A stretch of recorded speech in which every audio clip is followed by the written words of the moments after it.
안녕하십니까. 법은 있으되 지켜지지 않는 불공정 부패 공화국. 수많은 법 중에 쓸모있는 법이 몇이나 되는지 모르겠습니다. 그리고 제대로 운영되는 법이 몇이나 될까요? 그 중에 하나가 바로 긴급복지지원법입니다.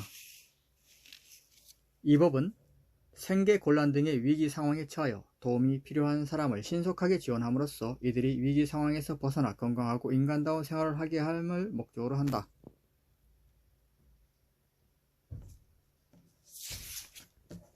이 법에서 위기 상황이란 본인 또는 본인과 생계 및 주거를 같이 하고 있는 가구 구성원이 다음 각호의 어느 하나에 해당하는 사유로 인하여 생계 유지 등이 어렵게 된 것을 말한다.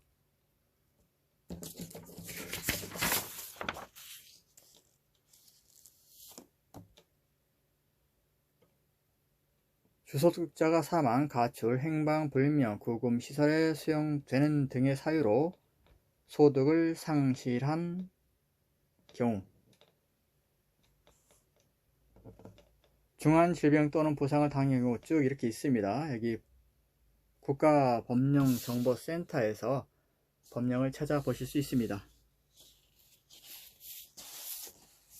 자, 이렇게 법이 있는데 보건복지부 홈페이지에 이렇게 긴급복지지원 제도 안내를 해놓고 있습니다.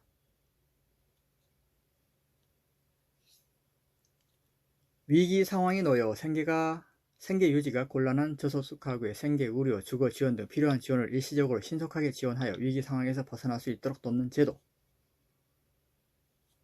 누가 긴급 지원 대상이 되나요? 위기 상황의 발생으로 생계 유지 등이 곤란하게 된 저소득 가구. 저소득 가구 요거 자세히 보십시오. 이게 긴급지원복지지원법 시행령 그 어디에도 이 저소득 가구라는 말은 존재하지 않습니다. 그런데 복지부에서 이 법을 운영하면서 이렇게 싹 바꿔버렸습니다. 밑에 있는 그 어떠한 경우로 하더라도 저소득 가구가 아니면 혜택을 받을 수 없습니다. 모든 말을 수식하는 게 저소득 가구가 되어버렸어요. 쓰레기 법으로 만들어버린 겁니다. 자, 질병 이런 것은 그렇다 치고 갑자기 불시 어떤 화재라든가 이런 것이 발생해서 생계가 곤란하게 된 경우 이게 꼭 저소득 가구만 해당될까요? 수혜로 완전히 다 쓸려 나갔다. 꼭 저소득 가구만 해당될까요? 돈 쟁여놓은 사람은 은행에다 엄청 쟁여놨기 때문에 이런 사람들 다 제외한 겁니까? 긴급복지라는 제도 자체를 완전히 쓰레기 법으로 만들어 버린 겁니다. 이게 사실 이걸 얘기하려고 하는 것은 아니었고요. 찾다 보니까 이렇게 되어 있더라고요. 느닷없이 저소득 가구로 한정해 버린 겁니다. 특정해 버린 거예요. 사실은 이제 다른 것을 지적하려고 이 영상을 찍게 되었는데요. 긴급복지지원법을 보면 여기에 그 신고 의무자가 있습니다. 제7조 지원 요청 및 신고, 긴급지원 대상자와 친족, 그 밖의 관계인은 구술 또는 서면 등으로 관할시장 군수구청장에게 이 법에 따른 지원을 요청할 수 있다. 누구든지 긴급지원 대상자를 발견한 경우에는 관할시장 군수구청장에게 신고해야 한다. 다음 각호의 어느 하나에 해당하는 사람은 진료, 상담 등 직무수행 과정에서 긴급지원 대상자가 있음을 알게 된 경우에는 관할시장 군수구청장에게 이를 신고하고 긴급지원 대상자가 신속하게 지원을 받을 수 있도록 노력하여야 한다. 여기서 중요한 문구는 요청할 수 있다와 하여야 한다입니다. 의료기관에 따른 의료기관의 종사자, 사회복지사업법에 따른 사회복지시설의 종사자 등 이렇게 쭉 나열되어 있습니다. 그리고 그 밖에 긴급지원 대상자를 발견할 수 있는 자로서 보건복지부 이용으로 정하는 자. 자, 보건복지부 이용으로 정하는 자. 어디 있냐면 여기에 있죠. 긴급복지지원법 시행규칙에 나와 있습니다. 긴급지원 대상자의 신고. 여기 보면 행정 2의 2장 및 같은 조 제5항에 따른 행정동의 하부 조직으로 두는 통의 통장, 동리의 새마을 지도자 및 부녀회장 이렇게 명시가 되어 있습니다. 이 사람들은 위에 나열되어 있는 신고 의무자에 해당합니다. 제가 이 얘기를 하려고 지금 여기까지 왔는데요. 이 2장 새마을 지도자 부녀회장에게 뭘 해야 하냐면요. 이런 부분이 또 있습니다. 신고 의무자이기도 하지만 교육을 시킬 의무로 또 규정이 났는데요.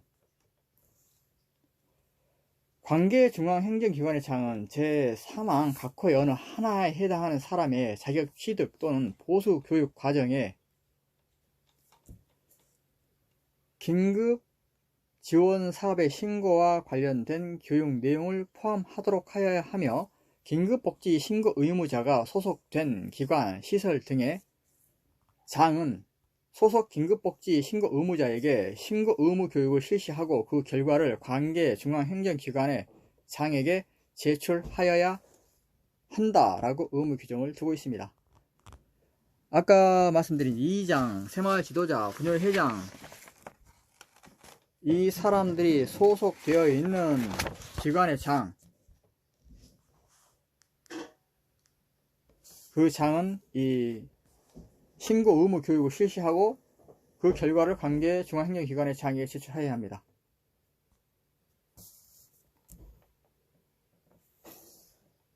제5항에 따른 교육의 내용, 시간, 방법, 그 밖에 필요한 사항은 보건복지부 이용으로 정한다. 또 이렇게 해놨는데 또 규칙이 또 나왔겠죠.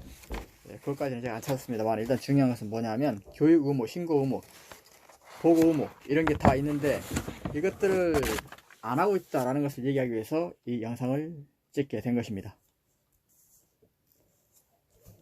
그래서 이런 규정이 있음에도 불구하고 교육 안 하고 아무것도 안 하는 이런 행정이 바로 쓰레기 부패공화국, 그러니까 불공정 부패공화국.